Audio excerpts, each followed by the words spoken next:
Hey everyone, my name is Jake and today we are going to be looking at some malicious compliance stories, so sit back, relax and enjoy. Boss tells me not to email any of her bosses because only she can communicate with them. Years ago, I was working for a large organization. My boss was very nice and pleasant to work with at first. I was hired and tasked with taking a very troubled department and bringing it up in standards. My boss was fairly supportive during the initial few months on the job, but then something changed. The department began to perform and improve greatly within the first 6 months, and this was recognized and heralded by upper management. This made my boss look good and also improved overall morale on the team within the troubled department, as they were finally recognized for their efforts and talents. About this time, 6th month mark, I was told to watch my back by a few other colleagues, both men and women outside of my department, because my boss had a reputation for putting her own success over anyone else's.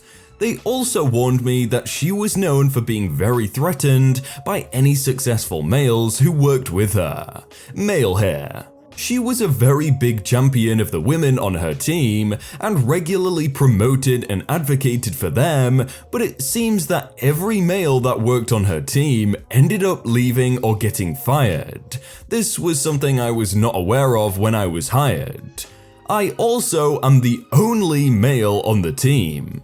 After investigating this further, I found there to be some truth to all of this. As it happens, over a 12-year period, over 8 men on her team either quit or were fired. 6 were fired and 2 of them quit.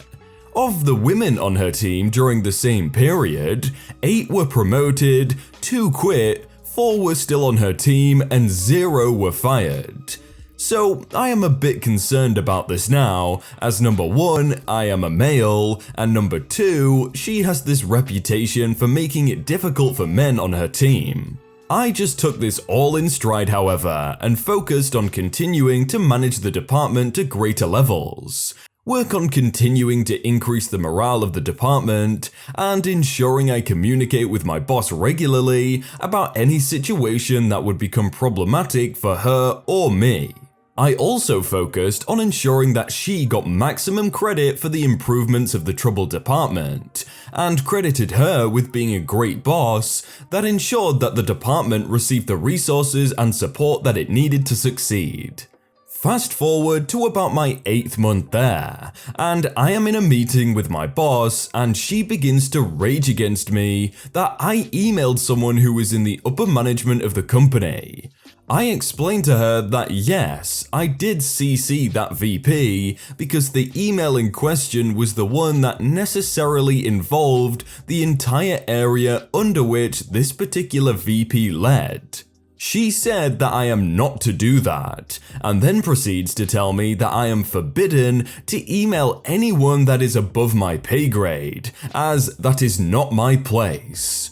She then tells me that only she is allowed to email these people, and that if an email needs to go to them, CC or not, she will send it. I ask her if she would like me to send the emails that would need to go to the VPs to her for her to send, and she tells me, yes, send them to me and I will send them. I ask her also if she wishes I do not call the VPs on the phone as well, and she says, yes, you are not to call them either. Then she says, I know you may have been used to getting your way because you are a man, but this doesn't mean you can try to take my job. What? I'm kind of befuddled at this and just take it all in and decide that I need to respect her wishes because there must be something else going on here of which I am not aware. Okay, fine, we will do it your way. About a month goes by, and during that time, I only need to email a VP once, and I write up the emails to this VP's department, send it to her, and then wait for her to send it on. Now, this email is time sensitive, and involves giving the VP and his people a heads up about resources needed for a particular project. Now, the VP must be included in this email because this request involved budgetary issues, and only the VP over a specific area is allowed to change or adapt their budget. Otherwise, I would have just communicated directly with the members of this other VP's team to give them a heads up. So, I send the email to my boss, ask her to send it on within the next 3 days, and then I wait. About a week goes by and I happen to run into this particular VP in the elevator. She asks me about the project, resources, etc., and I let her know that things are good. She then asks about the overrun on this one particular area, and I tell her that it is best she ask my boss. She then asks me to send her an email on this particular overrun, and I let her know. Sure, I will make that happen. I follow back to my boss, let her know about the conversation with the VP in the elevator, and she blows up at me, starts yelling and screaming and telling me that I am not to even talk with that VP or any VP about this project. I explained to her that sure, I get it, but it would have been rude to not acknowledge this VP's questions since we're stuck in the elevator together and I did not seek out that meeting. She then begins to tell me that she has to write me up for being insubordinate and not honoring her request to not email, call, or talk to VPs. I am flawed, but nothing I can do. I made a mistake in hiring you. I thought you were different, but you are just as entitled as all the other men I've hired. Dang, okay, so this is going really well. Do I go to human resources and have them play their stupid games with me? Nah, not gonna solve anything, especially with a boss that has been at the company for 10 years or so. Human resources generally cares very little about employees and only really worries about risk and protecting the company. They aren't gonna do anything for me, so I don't report any of this. I seriously thought about filing a complaint about my boss's comments to me, but when I had the meeting where I had to sign my write-up, I decided against it given the HR officer had to read the write-up before I signed it. And I figured that since the write-up was based on a BS policy that my boss created out of thin air, I was in the right in assuming that HR would do nothing for me if I had complained anyway. So I just tried to get through all this and start looking for another job on the side. 2 days later, I get a call from an SVP, to whom the VP from the elevator reports to. Now, my boss also reports to another VP. This VP is a female and also not the same one from the elevator. And this VP to whom my boss reports also reports to this senior vice president. This senior VP asks me to come into a meeting that next day. I explain that I am happy to do so, but I will need to check with my boss first to ensure there are no conflicts in the schedule. I also state to this SVP that I would appreciate it if she would contact my boss as well to ensure that my boss is made aware of her request. The senior vice president pauses and then tells me, no, that won't be necessary in this case, and then hangs up. Uh-oh. So I email my boss, tell her that the SVP is requesting to meet with me the next day and wanted to make her aware of this meeting. She comes storming into my office around 5:30 PM, about an hour before I usually leave, and closes my door and berates me for a good 20 minutes for talking with the senior vice president. She was so loud that one of the members of my department in which I worked was about to call security just before my boss exited my office. I knew my boss would be mad, but I didn't expect anything like this. So next day, I go to the meeting with the SVP.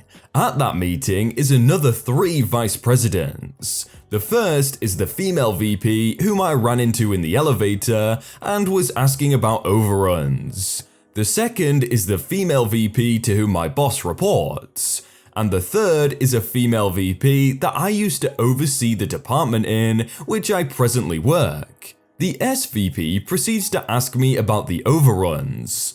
I explain as best as I can about the issues involved, and also explain that I had prepared an email a few weeks ago about this. The VP whom I ran into in the elevator states that she never got that email on the cost overruns from me. I then explained that it would not come from me, but would have come from my boss. The VP asks why I wouldn't send it.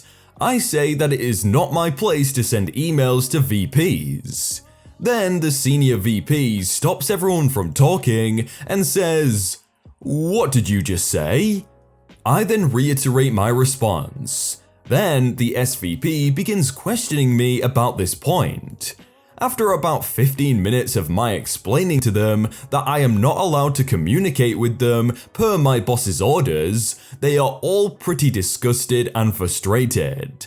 I further explain that this policy was created by my boss and has been constantly enforced by her for the past month or so. They tell me that they will have to come back to me on this, but in the meantime, they will get the emails about the overruns from my boss and follow up with her.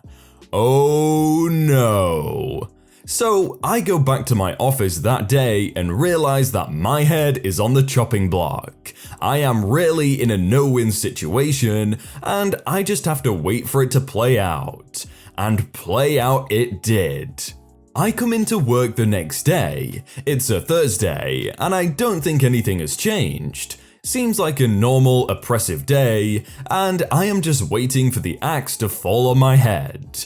I work most of the morning, and then right before lunch, I get an email. The email is from the SVP with all the VPs copied in on it, that my boss is taking some time off and will be back in a few days. During her absence, all requests and management decisions will be made by the VP to whom my boss reports. I am not quite sure what this means, but given the weekend is coming up, I am just glad this frigging week is almost over. Day goes by uneventful, and then around 4 PM, the VP responsible for the department in which I work comes down and comes into my office and tells me that as of that day, my department and I am no longer reporting to my boss, but I was now reporting directly to her. I ask what that means for the department and my job. She said nothing, it just means that the department will be better served under this new reporting structure, given the increase in the amount of business that the department was engaged in since my hire, as well as the strategic internal leverage that would be needed going forward. I also was explicitly told that I was free to now communicate with any other VPs or SVPs of the organization as I saw fit. She then apologized for the experience I had with my boss and told me that she was unaware of my boss forbidding me to communicate with her or other VPs or SVPs. I take this all in, not knowing whom is telling the truth, but relieved that I will no longer have to endure being treated like a child by my boss. I then ask about my boss and her reporting relationship to my department's other team members, and was told that she was forbidden to execute orders to them on her own unless she has my prior approval. Karma. I stay at this company about 3 years total, have a great working relationship with the VP, whom was now my boss, as well as the other VPs and SVP, to whom they reported. I only left when I got a better offer in a different industry.